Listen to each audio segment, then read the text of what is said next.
Si tu sens que tu ne peux pas lâcher prise avec quelqu'un, ce n'est pas parce que tu es faible ou incapable, mais parce qu'il existe des schémas dans ton esprit que tu peux transformer. Oui, ces schémas ont une explication et une solution, et à la fin de cette vidéo, tu auras une compréhension approfondie d'eux, ainsi que des stratégies pratiques pour rompre ces liens qui t'ont retenu. Aujourd'hui, nous allons explorer ensemble les mécanismes psychologiques et émotionnels qui peuvent te maintenir ancré à quelqu'un qui t'a blessé. Nous aborderons les idées de psychologues reconnus, de Freud à Rolando, qui, par leur contribution, nous aideront à avoir une perspective fraîche et claire. Ce processus d'apprentissage sera un voyage vers ta propre compréhension émotionnelle, où tu découvriras des aspects de ton attachement que tu n'avais peut-être pas remarqués auparavant. Dans cette vidéo, nous allons nous plonger dans un sujet qui affecte de nombreuses personnes et qui constitue souvent l'un des plus grands obstacles à la paix intérieure, la raison pour laquelle tu ne peux pas laisser partir quelqu'un qui t'a blessé. Ce thème touche probablement les profondeurs de tes émotions, et durant cette vidéo, tu comprendras pourquoi l'attachement à une personne qui t'a fait du mal peut être si difficile à relâcher. Pourquoi, malgré des expériences douloureuses, il te semble presque impossible de laisser partir et d'avancer. Ici, tu trouveras les réponses. Je te promets qu'à la fin de cette vidéo, non seulement tu comprendras pourquoi il est si difficile de laisser partir celui ou celle qui t'a blessé, mais tu découvriras également comment libérer ton esprit et ton cœur. De plus, je te donnerai des outils puissants pour commencer ce processus de guérison et enfin avancer vers un état de paix. Si tu as déjà ressenti que tu es piégé dans un cycle de douleur émotionnelle, cette vidéo sera une lumière pour t'aider à en sortir.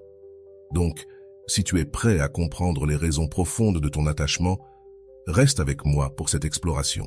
Mais avant de commencer, je vous serai extrêmement reconnaissant si vous appuyez sur le pouce levé, car cela m'aide à faire connaître cette philosophie à plus de personnes.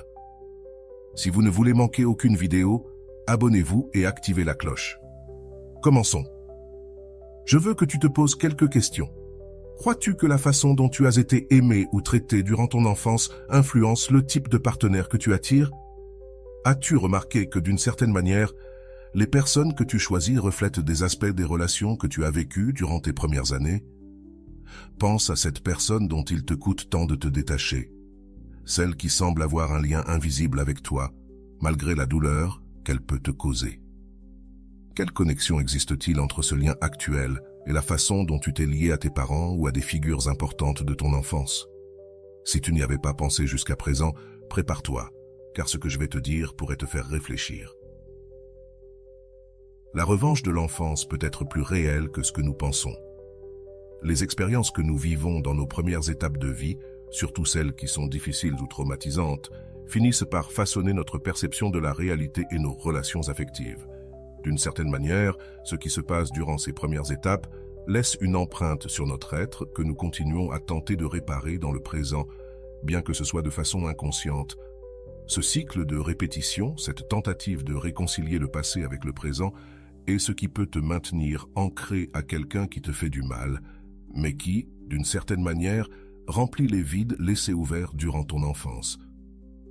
Si tu penses aux personnes qui t'ont le plus marqué dans ta vie, tu remarqueras probablement qu'il existe des schémas communs dans tes relations actuelles. Robin Norwood, dans son ouvrage « Les femmes qui aiment trop », décrit comment les expériences non résolues de l'enfance, telles que le rejet ou le manque d'attention, nous conduisent à rechercher, dans notre vie adulte, des relations qui reproduisent ces mêmes dynamiques, comme si nous essayions de trouver une solution que nous n'avons jamais eue dans le passé. Ce schéma de répétition n'est pas exclusif à une seule étape de la vie. En fait, il peut surgir de relations avec des personnes significatives à tout âge. Cependant, beaucoup de ces conflits remontent à notre relation avec nos parents. Pour certains, les blessures émotionnelles proviennent de la figure maternelle ou paternelle, ce qui se traduit ensuite par la recherche de liens avec des personnes qui évoquent ces aspects non résolus, tentant de combler ce vide qui reste sans fermeture. Par exemple, si tu as grandi avec une mère absente ou distante, il est probable qu'à l'âge adulte, tu te sentes attiré par des partenaires qui reproduisent cette froideur ou ce détachement émotionnel. Cette connexion inconsciente est ce que Robin Norwood a décrit comme l'amour qui fait mal. Une addiction aux relations où le rejet ou l'indifférence active nos peurs et nos manques les plus profonds. C'est comme si l'inconscient croyait que si nous parvenions à faire en sorte que cette personne nous aime, nous guéririons enfin notre enfance. D'autre part, lorsque la figure paternelle ou maternelle était autoritaire ou contrôlante, l'impact sur notre personnalité peut être très marqué. Celui qui a grandi sous l'ombre de cette domination a tendance à minimiser son moi intérieur, adoptant un rôle soumis face à ses partenaires. À l'âge adulte, on recherche des relations où l'autre exerce un contrôle similaire, reproduisant cette dynamique de mission et de domination vécue durant l'enfance. Ce cycle peut être douloureux, mais il est également incroyablement difficile à briser sans une profonde autoconscience. Le comportement autosuffisant, par exemple, est souvent une réponse à une figure maternelle ou paternelle absente. Dans de nombreux cas, si l'un des parents s'est désengagé émotionnellement, l'enfant peut grandir en assumant des rôles d'adulte et en prenant les rênes de responsabilité qui ne lui revenaient pas. Lorsque cette personne atteint l'âge adulte, elle peut trouver difficile de montrer sa vulnérabilité ou de faire pleinement confiance à son partenaire. L'autosuffisance devient alors un mécanisme de défense face à la peur de l'abandon. Dans des situations comme celle-ci, la personne peut trouver très compliqué de laisser partir quelqu'un qui active ces mêmes sentiments d'insécurité et de détachement, car au fond, elle essaie encore de guérir cette blessure infantile non résolue. Mais, comme le dirait Robin Norwood, c'est un effort vain que d'essayer de combler le vide du passé à travers une relation présente sans une exploration consciente de ses blessures. Ce cycle se répétera sans cesse. C'est ici qu'il faut commencer à se demander comment briser ces schémas qui sont devenus une partie de notre identité émotionnelle. Le premier pas consiste à identifier les besoins qui ont été ignorés ou réprimés durant ces années où nous étions enfants. Peut-être avons-nous cessé d'être des enfants au sens émotionnel, renonçant à nos émotions pour jouer un rôle. Peut-être as-tu adopté le rôle du protecteur ou de l'enfant mature, abandonnant ton besoin de soins et d'amour. En ignorant nos propres besoins, ces carences restent latentes, attendant d'être satisfaites dans une relation adulte. C'est l'un des motifs pour lesquels il est si difficile de se détacher d'une personne qui nous blesse. D'une certaine manière, cette personne incarne l'espoir de combler ces vides laissés par notre enfance. Cependant, en nous accrochant à ce type de relation, nous ne faisons que perpétuer le cycle de douleur. Robin Norwood explique que le premier pas pour rompre ce cycle est de reconnaître comment nos relations actuelles reflètent nos premières expériences affectives. Si nous parvenons à faire cette analyse de notre vie émotionnelle, nous pourrons commencer à voir clairement comment ces schémas agissent dans notre présent, nous empêchant d'avancer. En prenant conscience de ces schémas, tu peux commencer à guérir la racine de tes relations actuelles et enfin te libérer. Il est possible que tu te demandes comment commencer à guérir ces aspects de toi-même et éviter de tomber dans des relations qui répliquent ces schémas douloureux. La clé est de confronter ces blessures infantiles et de comprendre quelles émotions ou besoins tu as mis de côté en jouant un rôle qui ne te correspondait pas. C'est un processus difficile mais essentiel pour que tu puisses finalement rompre ces liens inconscients qui te retiennent dans le passé. À ce stade, il est important de mentionner une approche qui sera fondamentale dans l'étape suivante. La docteure Nicole Lara, dans l'une de ses vidéos, aborde comment guérir ces blessures périnatales et d'enfance qui sont restées ouvertes. Son travail t'aidera à comprendre les premières étapes que tu peux franchir pour te réconcilier avec ces expériences passées et alléger le poids émotionnel qu'elles entraînent. Nous explorerons plus en profondeur ces stratégies et comment tu peux les appliquer dans ta vie. Il y a 5 étapes pour guérir la blessure du père et nous allons les passer en revue maintenant. La première étape consiste à écrire une note ou une lettre à ton enfant intérieur. Tout d'abord, réfléchis à ton enfance et à toutes les expériences que tu as vécues, ainsi qu'aux choses dont tu avais besoin ou que tu voulais de ton père, mais que tu n'as jamais reçues. Prends un papier ou un carnet dans un endroit sûr et quelque chose pour écrire. Maintenant, utilise ta main non dominante. Si tu es droitier, utilise la gauche. Si tu es gaucher, utilise la droite. Fais-le sans te juger, sans censure, sans te soucier de l'apparence. Prends le temps d'écrire à ton enfant intérieur, permettant à cet être en toi, qui a vécu ces expériences, de savoir qu'en tant qu'adulte, tu comprends non seulement ce qui lui est arrivé, mais que maintenant, tu peux lui promettre que tu es là pour le soutenir. Reconnaître ton enfant intérieur et honorer son expérience initie le processus de guérison. Bien sûr, pour beaucoup, Cela prendra du temps pour réfléchir et écrire, et nous pourrions nous sentir accablés. Peut-être aurons-nous besoin de faire une pause. Écrire la lettre ou explorer notre passé en travaillant avec l'enfant intérieur fait surgir des émotions intenses, et c'est normal et naturel. Va doucement et assure-toi de prendre soin de toi pendant le processus. Ne te précipite pas à passer cette première étape. Il est possible que tu ressentes que la douleur que quelqu'un t'a causée dans le présent est profondément ancrée dans quelque chose de plus. Peut-être te trouves-tu à répéter des schémas de relations nuisibles ou à avoir besoin de la validation de personnes qui ne te valorisent pas. Cela, bien que difficile à accepter, a une base émotionnelle dans ce que tu as vécu pendant tes premières années de vie. Nos expériences précoces nous marquent de manière inconsciente et peuvent influencer la façon dont nous nous rapportons aux autres. Les psychologues John Bowlby et Mary Ainsworth ont développé la théorie de l'attachement, qui explique comment le traitement que nous recevons dans l'enfance façonne nos relations et notre perception de nous-mêmes. Si tu as du mal à laisser partir quelqu'un, il est possible que ce schéma d'attachement soit actif, ancré à des expériences qui n'ont pas encore guéri. Pour commencer à guérir cette connexion avec notre passé, et en particulier avec l'enfant intérieur qui porte ses blessures, il existe une technique puissante qui peut t'aider à reconnaître, accepter et libérer ses sentiments.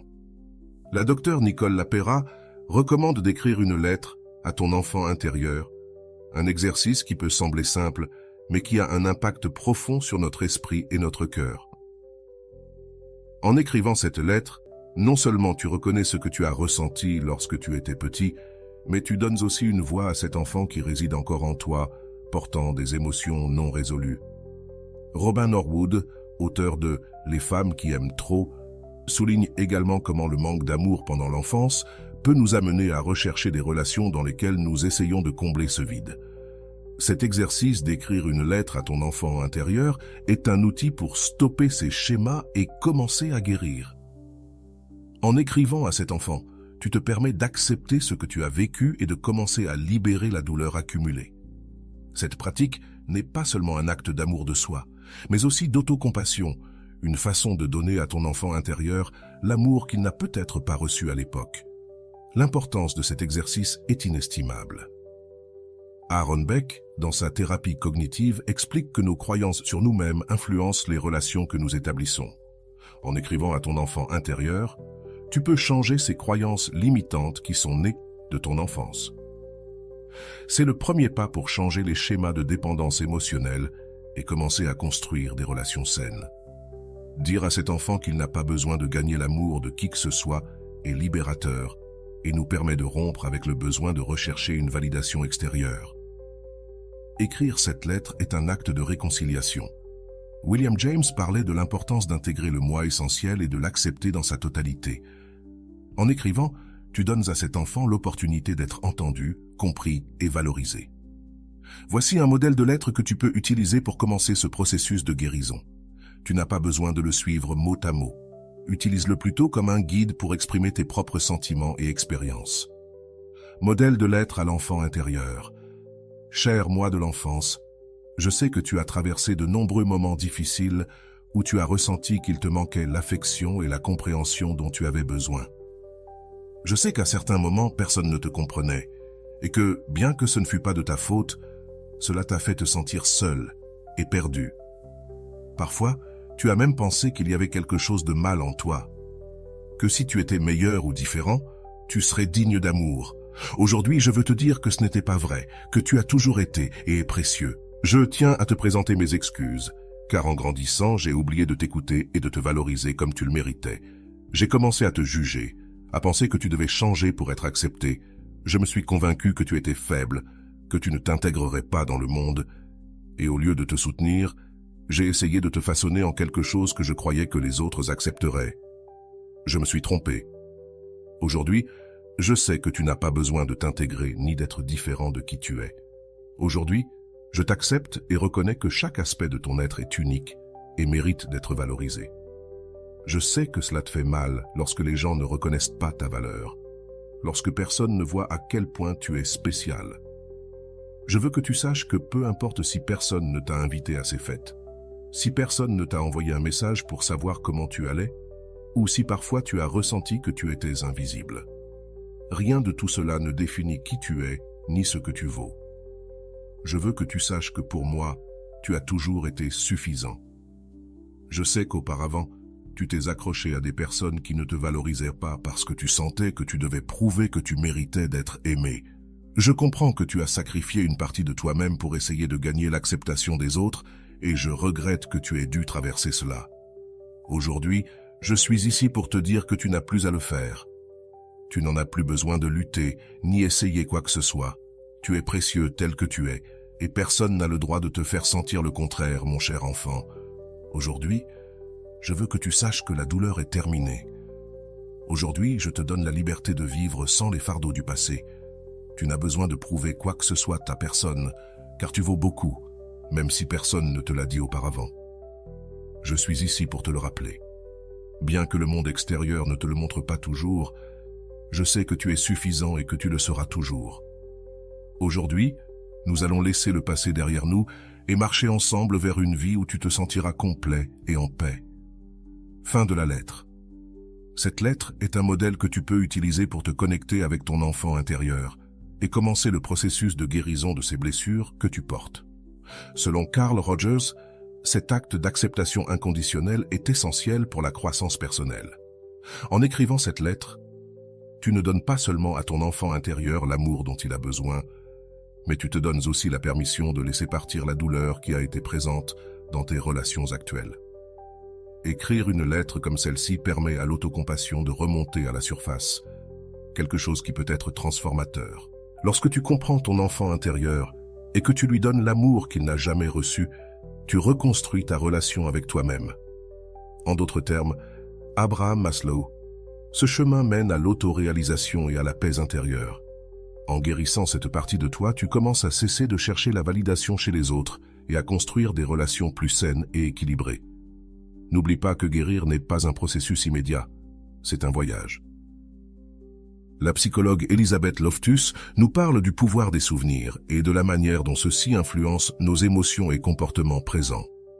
En écrivant cette lettre, tu transformes ces souvenirs, leur donnant une nouvelle signification et te permettant d'avancer vers l'avenir avec une base émotionnelle plus solide. C'est le premier pas pour briser les schémas d'attachement qui peuvent te limiter. En guérissant ta relation avec toi-même, tu ouvres la porte à une vie émotionnelle plus saine et libre des fardeaux du passé. As-tu déjà ressenti que certains aspects de ton enfance affectent encore ta vie actuelle? Sens-tu qu'il y a des sentiments ou des situations qui sont restés inachevés et qui continuent à résonner comme des échos du passé, t'empêchant d'avancer? Tu as peut-être remarqué cela dans la manière dont tu te relèves avec les autres, dans ta réaction face au rejet ou à l'abandon, ou dans le fait qu'à certaines occasions, tu cherches une validation externe pour te sentir précieux. Cela a-t-il un sens pour toi? Ces questions sont fondamentales pour comprendre comment l'enfant intérieur influence tes décisions et émotions actuelles. Que te dirait ton enfant intérieur si tu pouvais l'écouter maintenant? Imagine que cet enfant est toujours là, attendant que quelqu'un le valorise, l'écoute et le valide. Ce processus de reconnexion avec ton enfant intérieur est essentiel pour libérer les émotions qui n'ont pas pu être exprimées ni comprises à leur époque. Selon Carl Rogers, l'un des pères de la psychologie humaniste, l'acceptation inconditionnelle est la clé de la croissance personnelle. Il suggère qu'en acceptant chaque partie de nous-mêmes, y compris l'enfant intérieur, nous commençons un voyage vers l'autoréalisation et le bien-être émotionnel. Pourquoi est-il important de valider cet enfant que tu étais? Beaucoup d'entre nous portent un fardeau de culpabilité, de rejet ou de honte qui ne nous appartient pas. En regardant en arrière, nous pouvons constater que ces émotions sont le résultat d'expériences où nous n'avons pas pu exprimer ce que nous ressentions ou, d'une manière ou d'une autre, nous avons appris que nos sentiments n'étaient pas importants. Mais que se passerait-il si tu commençais à voir cet enfant avec compassion et sans jugement? La théorie d'Aaron Beck nous dit que nos croyances sur nous-mêmes et sur le monde sont façonnées par ces expériences et que nous pouvons les changer en les confrontant et en les réinterprétant. T'es-tu déjà donné le temps de reconnaître les réalisations de ton enfant intérieur? Souvent, dans notre désir de laisser le passé derrière nous, nous oublions également de valoriser les bonnes choses que nous avons vécues ou atteintes durant notre enfance. Ces réalisations peuvent être petites ou grandes, mais elles sont importantes car elles nous ont aidés à construire une image de nous-mêmes qui mérite reconnaissance. Elisabeth Loftus, dans ses travaux sur la mémoire, explique que la manière dont nous nous souvenons et valorisons nos expériences affecte profondément nos émotions. En mettant en valeur ces réalisations, tu donnes à cet enfant intérieur la reconnaissance qu'il n'a peut-être jamais reçue. Au fur et à mesure que nous avançons dans ce processus de réconciliation avec l'enfant intérieur, souviens-toi qu'il ne s'agit pas seulement de pardonner et de laisser aller la douleur. C'est aussi un moment pour célébrer chaque accomplissement, chaque sourire, chaque pas que tu as fait dans ton enfance. Cela t'a amené ici et cela mérite d'être reconnu. Il y a peut-être eu des moments où tu t'es senti fier, des moments où tu as été courageux, ou même des moments où malgré tout, tu as décidé de continuer. Ce sont des réalisations qui méritent d'être mises en valeur dans le cadre de ton processus d'acceptation et de guérison. Quelles émotions du passé as-tu besoin de reconnaître et de valider? C'est un point clé dans la réconciliation avec l'enfant intérieur. La théorie de l'attachement de Mary Ainsworth et John Bowlby suggère que nos premières expériences avec les figures d'attachement ont un impact durable sur nos relations adultes. Si tu as grandi en te sentant en insécurité ou rejeté, il est probable que tu cherches de manière inconsciente des relations où ces schémas se répètent. Accepter ces émotions et leur donner une place dans ta vie est essentiel pour briser le cycle. Parfois, ce dont nous avons vraiment besoin, c'est de nous dire que tout va bien, que l'enfant que nous étions n'était pas dans l'erreur, brisé, ni moins précieux. William James parlait du pouvoir du jeu essentiel et de la manière dont il doit être reconnu et valorisé pour que nous puissions vivre pleinement. En honorant chaque aspect de ton enfant intérieur, tu valides cette partie de toi qui a encore besoin d'être vue et entendue. Ce n'est pas un acte d'indulgence, mais un pas vers la liberté émotionnelle. As-tu pensé à quel pouvoir réside dans le fait de reconnaître que, malgré les difficultés, tu as continué? Pense à ces moments où, même petit, tu as fait face à des situations difficiles. En valorisant ces réalisations, tu renforces l'idée que, même dans les moments les plus sombres, ta résilience t'a permis de continuer d'avancer. C'est une leçon puissante pour ton enfant intérieur et pour toi-même. Martin Seligman, l'un des fondateurs de la psychologie positive, souligne que reconnaître notre résilience passée renforce notre capacité à surmonter les difficultés présentes. En te réconciliant avec ton enfant intérieur, tu apprends aussi à accepter tes erreurs. Parfois, la honte ou la culpabilité nous empêchent d'avancer parce que nous croyons que les erreurs du passé définissent qui nous sommes. Cependant, selon les mots de Carl Rogers, la véritable croissance personnelle se produit lorsque nous acceptons chaque partie de nous, y compris nos erreurs. En disant à ton enfant intérieur qu'il est normal d'avoir fait des erreurs, tu lui donnes la permission de se libérer de la culpabilité et de commencer à guérir. Tu es arrivé à comprendre que ton enfant intérieur ne cherchait que l'amour et l'acceptation.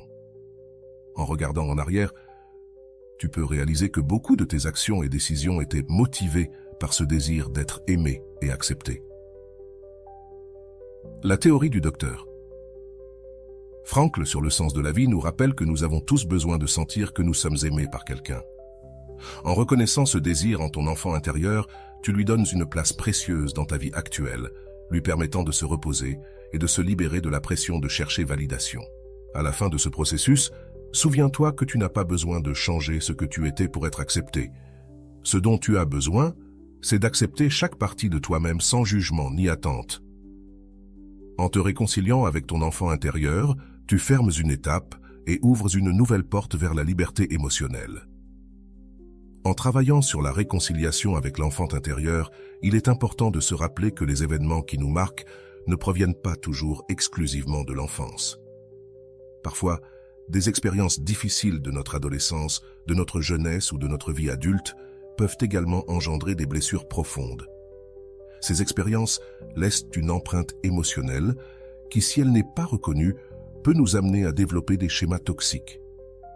La réconciliation avec notre passé englobe donc chaque étape où ces traumatismes ont pu se produire et nécessite une acceptation totale de nous-mêmes et de nos expériences, quel que soit l'âge à laquelle elles se sont produites.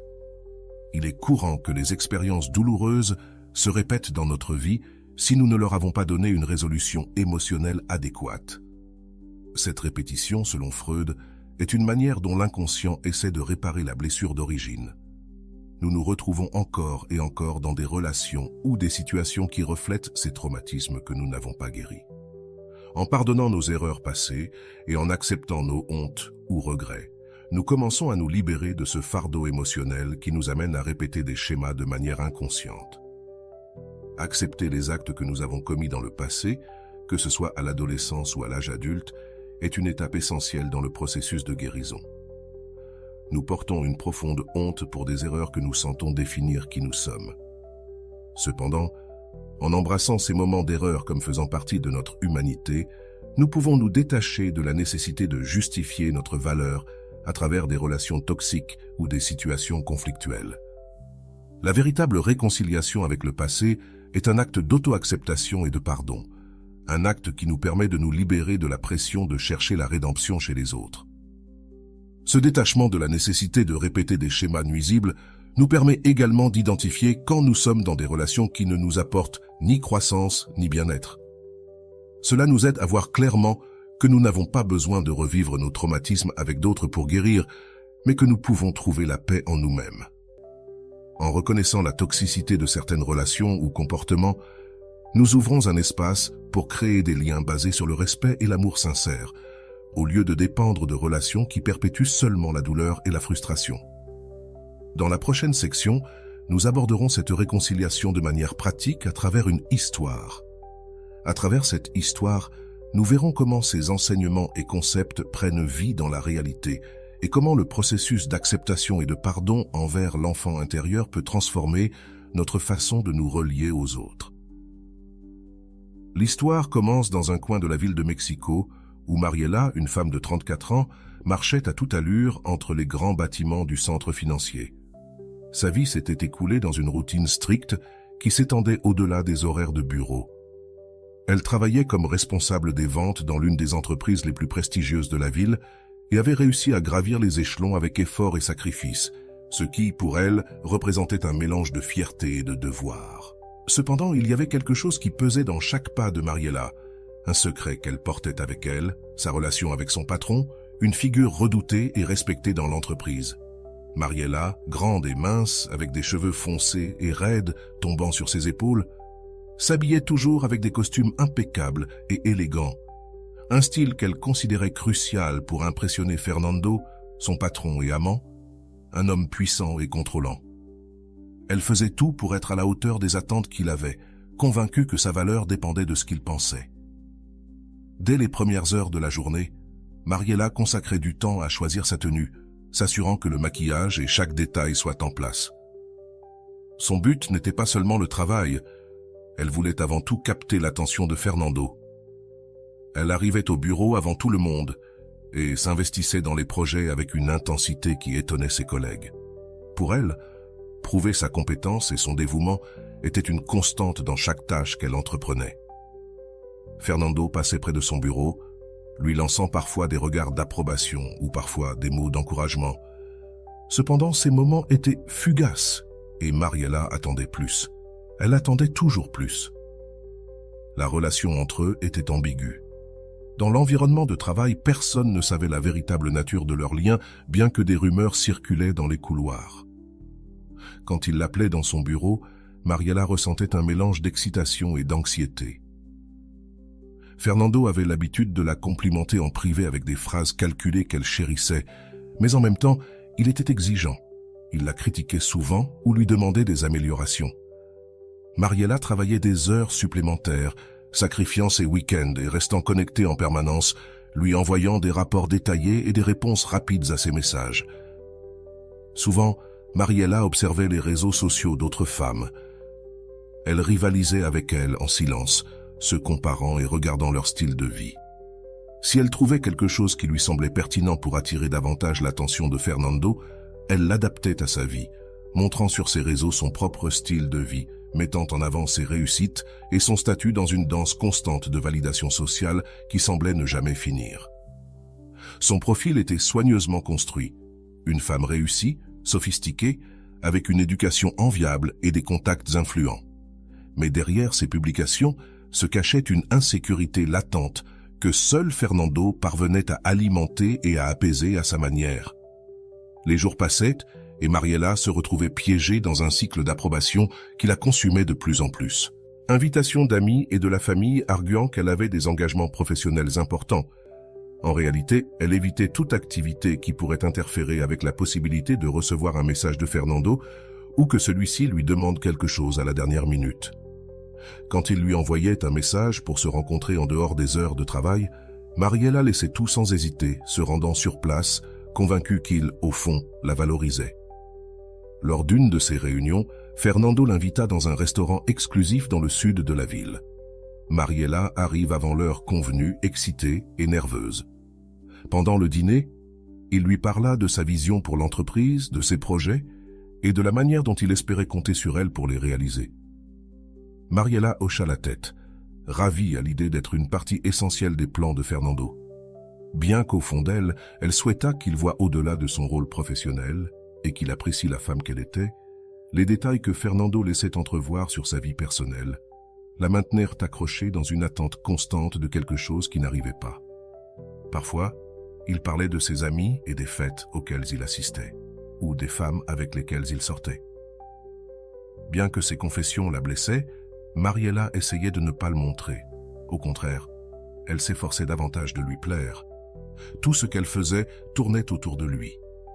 Elle s'adaptait à ses horaires, à ses intérêts, et veillait à être toujours la première à le féliciter lors des occasions importantes ou à lui envoyer un message quand quelque chose de significatif se produisait dans l'entreprise. Mariela en venait à négliger des aspects importants de sa vie personnelle, refusant des invitations d'anciens amis ou même de ses propres parents pour être disponible pour Fernando. Les relations familiales commencèrent à se détériorer et certains de ses amis de l'université cessèrent de la chercher, fatigués de ses constantes excuses et absences. Au fond, Mariela se sentait seule, mais elle pensait que tout ce sacrifice en valait la peine si elle réussissait à conquérir le cœur de Fernando. Les mois passèrent, et Mariela s'accrochait à tout signe d'affection ou d'attention que lui offrait Fernando. Même si ce n'était que des miettes, elle savait que Fernando sortait avec d'autres femmes, mais elle se répétait qu'à un moment donné, il verrait ses efforts et son engagement. Elle essayait de se convaincre que ce qu'elle lui offrait était différent de ce que d'autres pouvaient lui donner. Cette pensée la maintenait en vie, la faisait se lever chaque jour et continuer à concourir dans cette course silencieuse où elle semblait être la seule participante. Un après-midi, alors qu'elle organisait des documents dans son bureau, Mariela reçut un message de Fernando lui demandant de monter dans son bureau. Avec le cœur battant, elle prit ses affaires et se dirigea vers son bureau. Là, il l'accueillit avec un sourire et pendant quelques minutes, ils parlèrent d'un projet important. Cependant, peu de temps après, il détourna la conversation vers des sujets plus personnels. La tension entre eux devint évidente et Mariela ressentit un mélange de joie et d'anxiété. C'était toujours ainsi. Ces moments la faisaient se sentir vivante. De retour à son bureau, Mariela ne put pas se concentrer sur son travail. Son esprit était rempli des mots de Fernando, de ses gestes, de son regard. Elle se sentait spéciale, même si elle savait au fond d'elle qu'il ne s'engageait pas et ne lui donnait pas ce qu'elle désirait vraiment. Mais Mariela continuait d'espérer, accrochée à l'illusion qu'un jour, il changerait, qu'il la verrait avec les yeux qu'elle désirait. À la fin de la journée, en consultant son téléphone, elle remarqua que Fernando avait publié une photo avec une autre femme. Son estomac se noua et une sensation de colère et de tristesse l'envahit. Ce n'était pas la première fois que cela se produisait, mais Mariela trouvait toujours une justification pour continuer, pour ne pas rompre avec lui. Pourtant, la tristesse était inévitable, et cette nuit-là, elle rentra chez elle en se sentant plus seule que jamais. Une fois chez elle, Mariela s'assit devant le miroir, observant son propre reflet. La fatigue était évidente, mais au-delà de cela, elle pouvait voir une tristesse qu'elle essayait de cacher. La situation avec Fernando commençait à peser plus qu'elle n'était prête à l'admettre, et pourtant, son esprit lui disait qu'elle devait continuer à essayer, que peut-être tous ses efforts et sacrifices porteraient leurs fruits. Mariela se levait chaque jour avec la conviction qu'elle devait gagner la reconnaissance de Fernando. Peu importait si ses efforts semblaient vains, ou si, au fond, elle se sentait vide. L'important était de remplir une mission qu'elle s'était imposée depuis petite, être la meilleure. Elle avait grandi dans une famille où les réussites académiques et un comportement irréprochable étaient le seul chemin vers l'acceptation. Ses parents étaient sérieux, réservés et stricts, et leurs conversations avec elle, rares, étaient les mots d'affection. À la place, il y avait toujours un rappel qu'elle devait redoubler d'efforts. C'était le type d'éducation qui mettait la perfection sur un piédestal, où toute erreur était considérée comme un échec du caractère. Elle se rappelait de ses années d'école où elle s'imposait d'être la meilleure en tout. Ses parents ne toléraient pas un bienfait médiocre. Pour eux, tout devait être exceptionnel. Si elle obtenait la 2e place lors d'une compétition ou un 9 au lieu d'un 10, ses parents la regardaient avec mépris. Son père, en particulier, avait une expression rigide qu'elle apprit à craindre. Chaque fois qu'on lui remettait un prix, elle levait les yeux à la recherche d'une lueur de fierté dans son regard, mais ne trouvait que la même neutralité, comme si rien n'était jamais suffisant. Cette froideur a marqué sa vie. Dès son jeune âge, Mariella avait développé un lien entre la réussite et l'acceptation. Seulement en étant la meilleure, elle se sentait à sa place dans le monde. Devenus adultes, ce schéma demeurait latent. Chaque réussite professionnelle et chaque sacrifice personnel était orienté vers l'obtention de l'approbation des autres. Une approbation qu'elle projetait en ce moment sur Fernando. Sans s'en rendre compte, il était devenu la figure d'autorité qu'elle souhaitait impressionner, comme s'il était ce professeur distant qu'elle devait convaincre de mériter une distinction spéciale. Chaque fois qu'il la complimentait ou l'invitait dans son bureau, elle sentait qu'elle montait sur une échelle invisible et, dans les moments les plus intimes avec lui, elle avait l'impression d'avoir atteint une récompense, comme si c'était le 10 qu'elle recherchait enfant. Un après-midi, alors qu'elle consultait son téléphone au bureau, Mariella décida de publier sur ses réseaux sociaux « Une femme de grande valeur mérite un homme à sa hauteur ». Elle appuya sur « Publier » et regarda son profil avec satisfaction. Dans ces mots, elle essayait de se convaincre que Fernando était cette récompense. Elle se disait qu'elle n'allait qu'avec quelqu'un du même niveau de réussite. Bien qu'elle ressentît une gêne qu'elle ne pouvait pas totalement reconnaître, elle observa son reflet dans la vitre du bureau et se demanda si elle croyait réellement ces mots ou si elle tentait simplement de combler un vide. Une fois, lors d'un rendez-vous avec Fernando dans un hôtel, il la regarda avec un sourire énigmatique et lui dit « Tu es la femme la plus ambitieuse que j'ai connue. Ça me plaît chez toi. » Mariella ressentit un frisson de satisfaction. L'approbation dans sa voix était un prix qu'elle n'obtenait pas facilement. Et pour elle, cette simple phrase la faisait sentir plus accomplie que n'importe quel succès professionnel. « Tu le penses vraiment ?» demanda-t-elle, essayant de ne pas montrer trop de son enthousiasme. Fernando acquiesça et Mariella sentit que, enfin, tout valait la peine. Cette nuit-là, alors qu'ils prenaient une photo ensemble à l'hôtel, elle pensa qu'enfin, elle obtenait ce qu'elle méritait. Elle publia la photo sur ses réseaux, choisissant le meilleur angle et appliquant le filtre parfait, cherchant à ce que tous la voient comme une femme forte et sûre d'elle. Pourtant, au fond, chaque « j'aime » lui rappelait qu'elle cherchait toujours une approbation qui ne semblait jamais suffisante. Mariella remarqua l'arrivée de la nouvelle employée dès qu'elle entra dans le bureau. Daniela, une femme jeune, fraîche et sûre d'elle, irradiait un charisme qui attirait l'attention de tous. Dès son premier jour, il semblait que tous les regards, y compris ceux de Fernando, étaient tournés vers elle. Mariella ressentit une douleur dans la poitrine, en voyant comment Fernando l'accueillait avec un sourire chaleureux et attentif, quelque chose qu'il offrait rarement à quiconque. Les jours passèrent et Daniela commença à se distinguer dans ses tâches, montrant une capacité innée à attirer des clients et à conclure des accords en un temps record. En peu de temps, Fernando commença à faire des commentaires sur l'excellent travail de Daniela lors des réunions. « Daniela a beaucoup de potentiel », dit-il un jour, lançant à Mariella un regard fugace qui semblait lui dire qu'elle aussi devrait redoubler d'efforts. Ce bref regard suffit à éveiller en Mariella une inquiétude qui se transforma rapidement en anxiété. Elle commença à travailler jusqu'à tard dans la nuit, appelant de nouveaux clients, préparant des propositions détaillées et s'assurant d'être toujours disponible pour tout ce dont Fernando avait besoin. Pourtant, Fernando reconnaissait à peine ses efforts. Un après-midi, En passant devant le bureau de Fernando, Mariela entendit son rire venant de l'intérieur. Elle jeta un coup d'œil par la porte entrebâillée et vit Daniela assise en face de lui, parlant avec enthousiasme pendant que Fernando l'écoutait avec intérêt. Mariela sentit un nœud dans l'estomac, un mélange de jalousie et de colère qu'elle ne pouvait pas contrôler. Cela ne peut pas être en train de se produire, pensa-t-elle. Toutes les fois qu'elle avait été dans ce même endroit à essayer d'attirer l'attention de Fernando, chaque fois que Fernando se trouvait avec Mariela, ses éloges semblaient de plus en plus rares et distants. Bien qu'elle redoublait d'efforts en fermant des contrats importants pour l'entreprise, Fernando continuait à louer les réussites de Daniela en public. Mariela tentait de maintenir une attitude indifférente, mais à l'intérieur, chaque mot de Fernando se plantait profondément en elle, attaquant directement son estime de soi. C'était comme si toute la sécurité qu'elle avait construite s'effondrait devant la présence de cette jeune femme qui occupait maintenant la place qu'elle avait eue jusqu'à peu. Les réseaux sociaux devenaient un refuge amer. Mariela publiait des photos avec des messages sur sa valeur et son succès, essayant de projeter une image de contrôle. Pourtant, elle se sentait plus exclue que jamais. Un jour, en parcourant son fil d'actualité, elle vit une publication de Daniela avec Fernando, où ils apparaissaient tous deux souriant largement.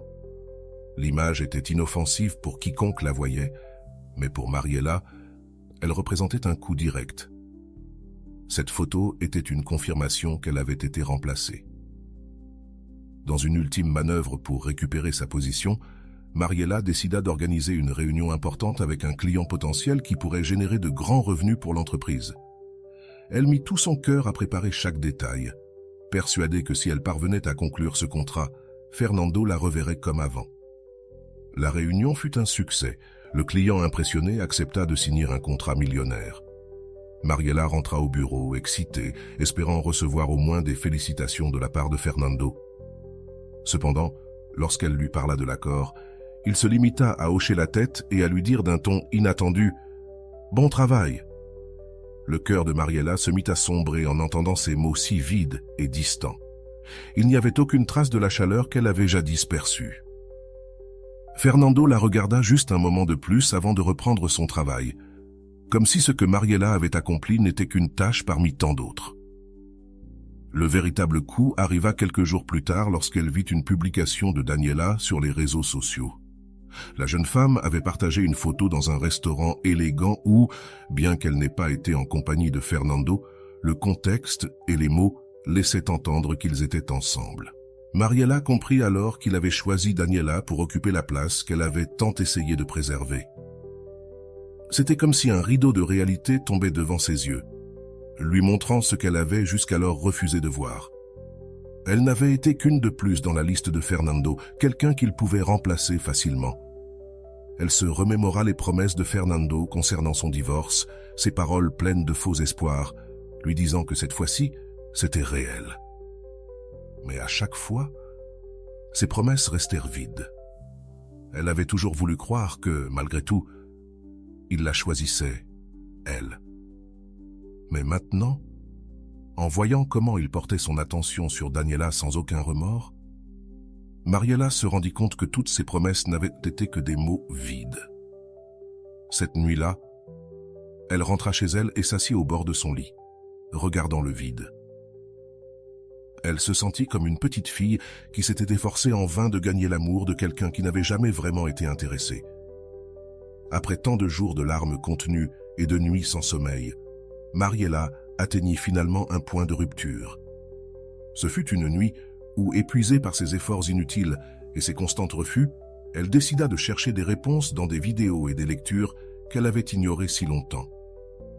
Les mots de psychologues comme Sorizo et surtout les enseignements de Rolando commencèrent à résonner dans son esprit. Elle ne pouvait s'empêcher de penser à cette phrase que Rolando répétait « La clé n'est pas de gagner, mais de savoir pourquoi vous rivalisez ». Ces mots la firent remettre en question pour la première fois ce qu'elle essayait de gagner et pourquoi elle avait toujours senti qu'elle devait être la meilleure. Un après-midi, après une longue journée de travail, alors qu'elle était devant son ordinateur, elle décida de se rendre en thérapie dans un centre d'assistance psychologique.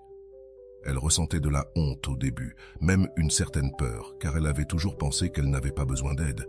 Mais en arrivant et en voyant que la majorité des participants étaient des personnes survivantes de maltraitance, elle commença à réaliser l'importance de prendre soin d'elle-même, comprit qu'elle luttait également avec quelque chose de profond, quelque chose qui avait des racines dans ses blessures émotionnelles les plus anciennes.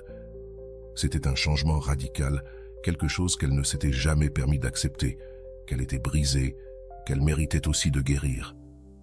Lors d'une des séances, le psychologue écouta attentivement chaque détail de son histoire, chaque effort inutile, chaque sacrifice en vain, et à la fin, il lui offrit une perspective qu'elle n'avait jamais envisagée.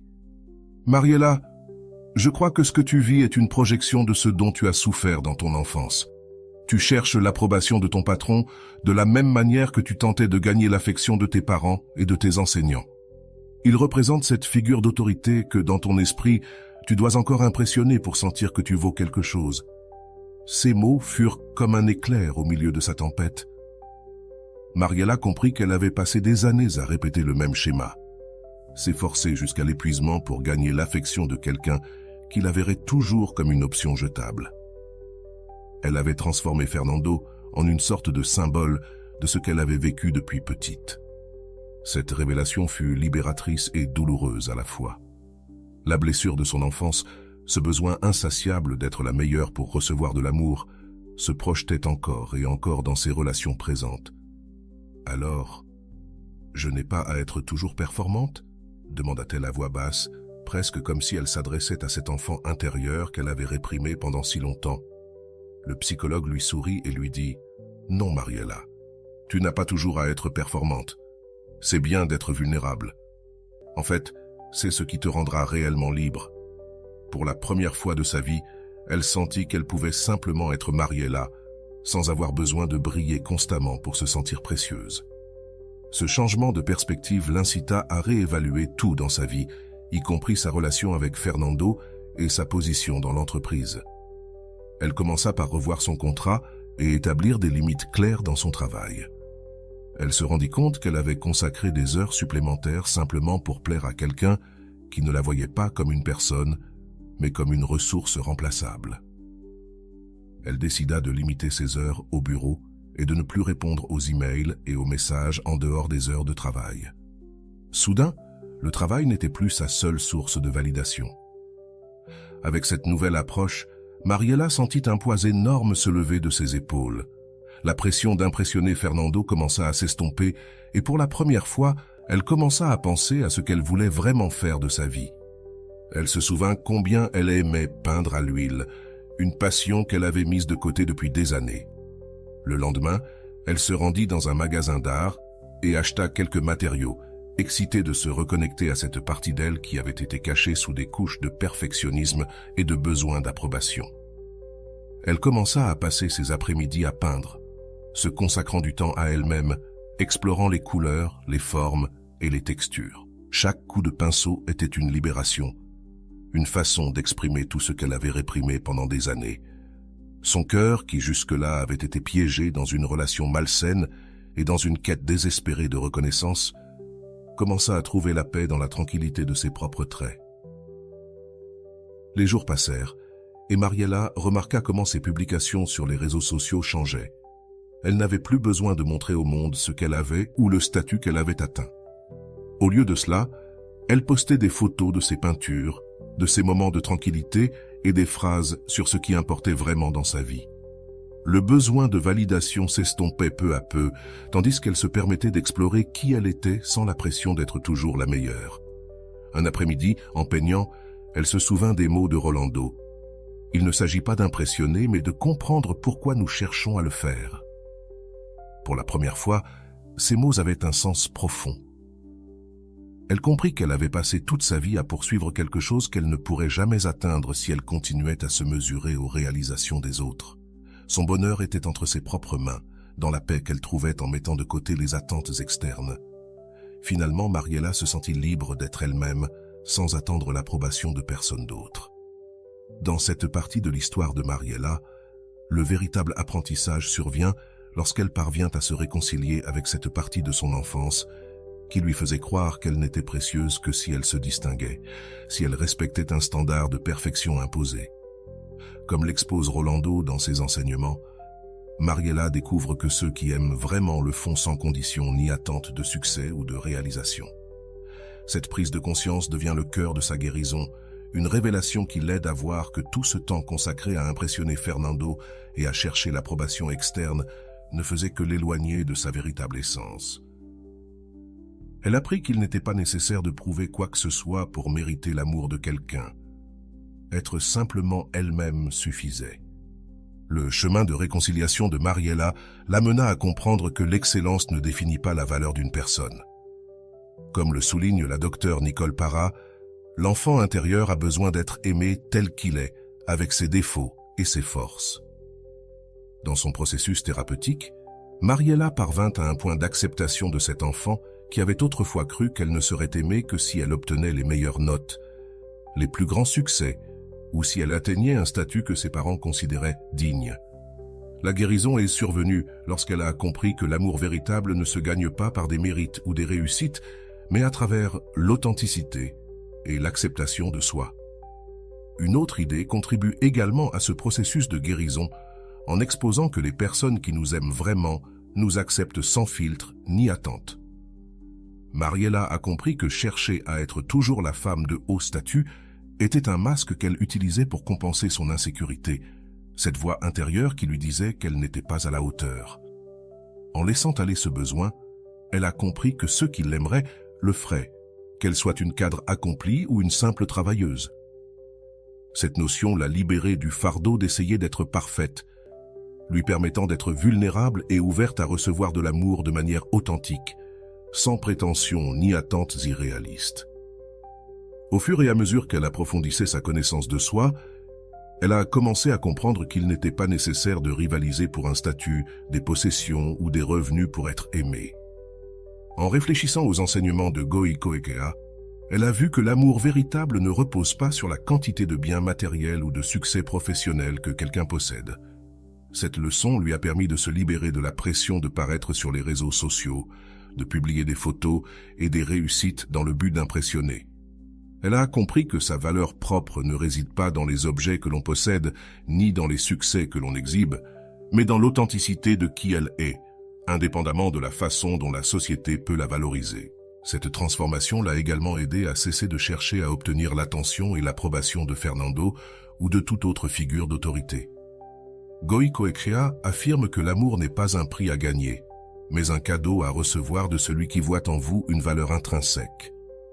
En intégrant cette idée, Mariela a commencé à cultiver une relation avec elle-même basée sur le respect et l'acceptation, quelque chose qu'elle recherchait auparavant dans l'approbation des autres. Sa valeur ne résidait pas dans les reconnaissances, ni dans les positions de pouvoir qu'elle pouvait atteindre, mais dans sa capacité à se connecter avec sa véritable essence. Ce processus de connaissance de soi lui a fait rappeler ces mots de la Pera sur le pardon de l'enfant intérieur. Mariela a accepté que son perfectionnisme et son besoin d'approbation étaient des réponses apprises durant son enfance, une enfance où elle cherchait toujours à être la meilleure pour mériter l'affection de ses parents. Elle comprenait maintenant que cet enfant n'avait pas besoin de plus de réussite, mais d'amour et de compréhension. Au lieu de lui reprocher, elle lui a donné la permission d'être humaine, de se tromper et de se libérer du fardeau de l'excellence. En le faisant, elle a cessé de voir son patron et d'autres figures d'autorité comme des personnes à impressionner. Maintenant, ce n'étaient que des personnes dans sa vie, sans le pouvoir de définir sa valeur. L'apprentissage final que Mariela a intégré a été que personne ne peut combler le vide qu'elle devait elle-même guérir de l'intérieur. Aucun succès, statut ou approbation externe ne pouvait satisfaire l'amour-propre qu'elle devait construire. Ainsi, son chemin vers la réconciliation l'a menée à trouver la paix dans ses propres talents, dans ses propres réussites, sans avoir besoin de les partager pour recevoir reconnaissance. Elle a compris que la véritable valeur de ses réussites ne résidait pas dans l'approbation des autres, mais dans la signification personnelle que ces réussites lui donnaient. De plus, la lecture d'auteurs comme Robin Norwell et l'analyse de ses schémas répétitifs lui ont montré qu'elle projetait dans ses relations adultes le manque d'affection qu'elle avait ressenti étant enfant. En prenant conscience de cela, Mariela a pu se libérer du cycle d'attirer des relations où sa valeur dépendait de la validation externe.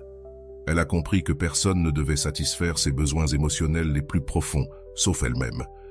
Et que lorsque l'amour véritable viendrait, ce serait quelqu'un qui l'aimerait sans attendre qu'elle remplisse une série d'attentes ou de réussites. L'histoire de Mariella nous montre comment l'amour véritable est celui qui permet d'être vulnérable, qui n'exige ni succès ni perfection. Avec ce changement de perspective, Mariella a transformé sa manière de voir les relations et l'amour. Cette compréhension ne l'a pas seulement aidée à se libérer d'une relation toxique, mais aussi à réorienter sa vie vers ce qui lui apportait vraiment la paix. Lorsque nous atteignons ce moment de questionnement sur les raisons pour lesquelles nous restons dans des relations ou des situations qui nous blessent, la première chose qui surgit est un besoin sincère de changement.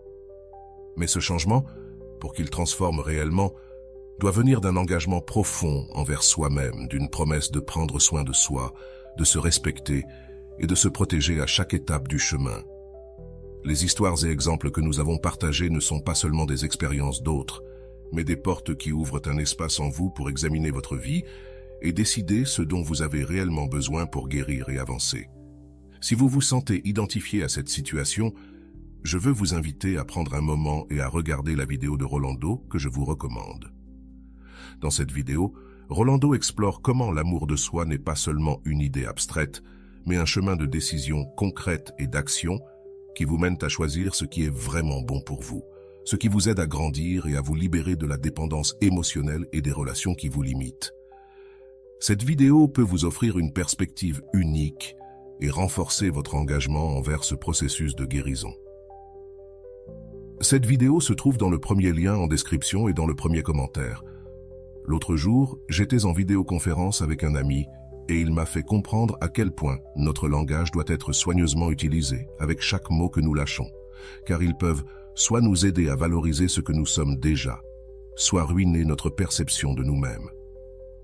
Je vais vous expliquer pourquoi. Cela fait presque 90 jours que je réalise un défi personnel appelé « Mode moine », qui implique de me lever tôt, de faire de l'exercice, d'avoir une alimentation saine et de maintenir mes habitudes de manière constante. Ce que j'avais dit à cet ami, c'est que la veille, je n'avais pas tenu ma promesse de me lever à 6h30 du matin. Pour cette raison, j'ai engagé un processus de réconciliation avec moi-même, promettant de tenir ma parole.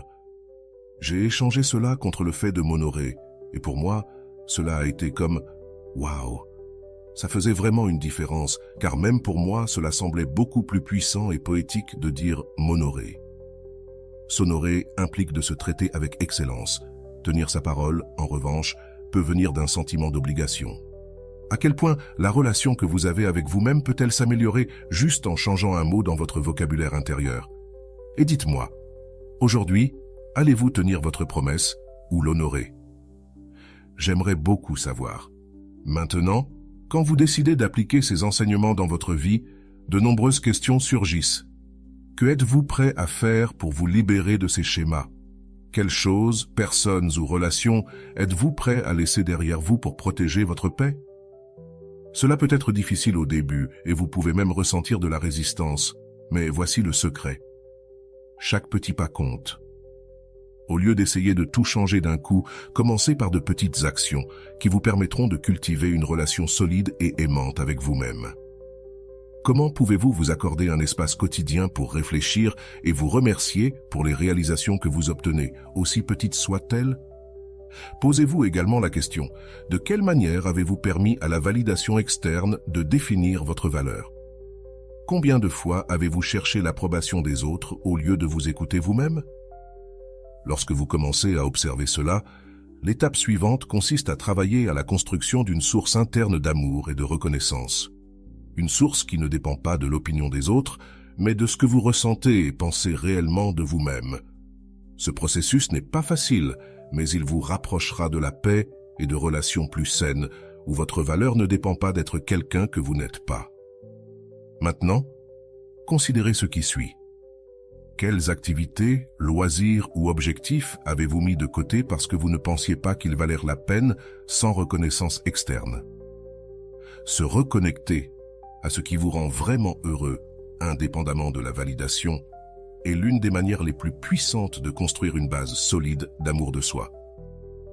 Que pouvez-vous faire aujourd'hui pour vous rapprocher de cette partie authentique de vous, de cette version de vous qui n'a pas besoin d'approbation, mais seulement d'un espace pour s'exprimer.